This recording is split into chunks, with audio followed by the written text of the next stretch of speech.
Could have been my fault. Did I? I think it was. Oh golly. Can I pin it on you? Probably. Because it is kind of your fault. What did I do? You threw me in the pool. Here, swim. Come on. Yeah. This woman has things that the people need to hear. They need to, and you wrote this article called Vending Machine People that came out in April. And I'm saying even I am a bit challenged by the complexity of the argument here. It seems to me to have something to do with, let's see, Queen Elizabeth and Coca-Cola and Rachel Dolezal and Cleopatra, and I have to look at my notes here because I was like, and I went all over the place. And an Ethiopian eunuch.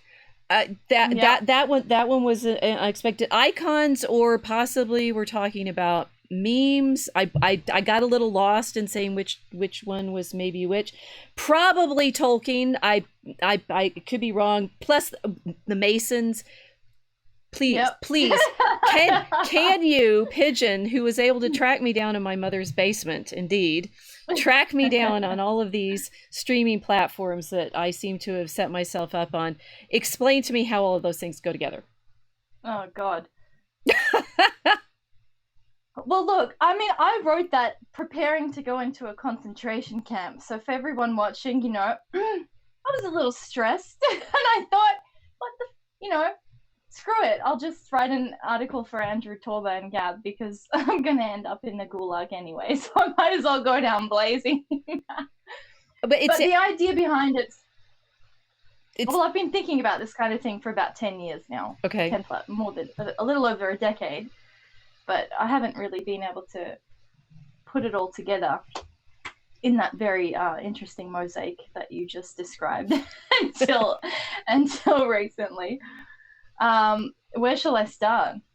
What is a vending machine person? You want me to start from there? Well, I promised that I have some pictures which you still can't see, so because I'm only so tech cool that I forgot to send you the pictures beforehand. So guess what? You just have to do this in the dark, or I will describe to you pictures that the people can see and that you have seen before yourself. Okay. We need to figure out how to give them a path through the article. And yes. I mean, I'm showing them Queen Elizabeth right now, but we could start with Coca-Cola. Would you like to start with Coca-Cola instead? Now, sure. The people are looking at an ad, which is very McLuhan because it looks like Coca-Cola at the time that the ad was written cost 5 cents. And it says office lunch, have a Coke. And the people in the picture in the drawing for this ad are all women. So there they are in their business outfits. They're all in skirts still. So I think this is 5 cent Coke, and they've got their sandwiches unwrapped. And there's a funny little description in the copy for the ads explaining that Coke and Coca-Cola are actually the same thing. Interesting. Suggesting, in fact, that the slang has started to come in. But these ladies know that they can have a proper lunch with their Coca-Cola in the office. Yes, like good little drug addicts. Why would you say they're drug addicts? I do actually have some others. I have a Victorian Coke ad where there's a woman in a very fancy outfit. She's got feathers in her hair. Coca-Cola is still 5 cents, but she's holding something that looks like a tea glass instead, and she's wearing pearls and everything. And I as I was surfing around trying to figure out why would you be talking about Coca-Cola and Vending Machine People and Queen Elizabeth and Cleopatra all in the same article, finding out that Coca-Cola was originally marketed as, in fact, a medicine. Well, you taught me a lot about sugar. Ooh. The last couple of years we've been talking together, the history of sugar.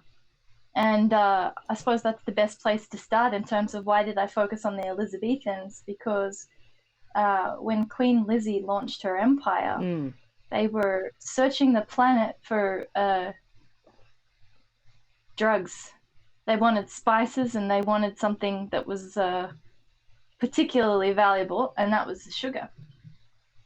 So it got me thinking about this whole transportation process of what happens when people are pushed out of their native homeland to go on a search, on a quest for drugs, basically. And what that meant for the British people that were pushed out to go and search the planet for Elizabeth to get some sugar and spice and all things nice. Well, it's actually appropriate that the woman in the Coca-Cola ad that I'm showing looks a lot like a sort of later day Queen Elizabeth, right? She's now I'm showing them Queen Elizabeth. She's got this high neck, and she's got sort of lace and pearls, and so I inadvertently did it as usual, right? I can flip back between the Victorian Coke and the Elizabethan Coke, and they're the same picture.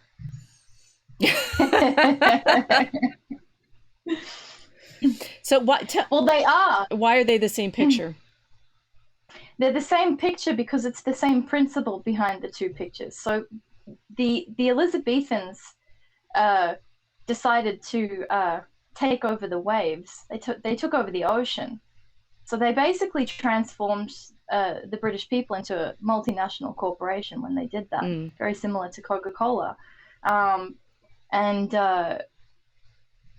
kind of treated the country as an import-export business instead of as Christendom, which had previously been until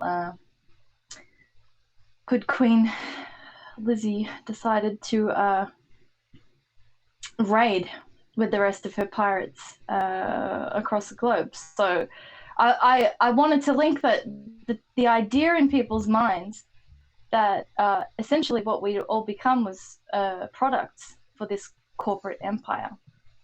So that's Coca-Cola, but then of course that's us, or anyone that's been shuffled around by the Anglo Empire. You said you wrote this when you were in the Gulag there. Can you tell Can you tell people more about what it's been like in Australia under this?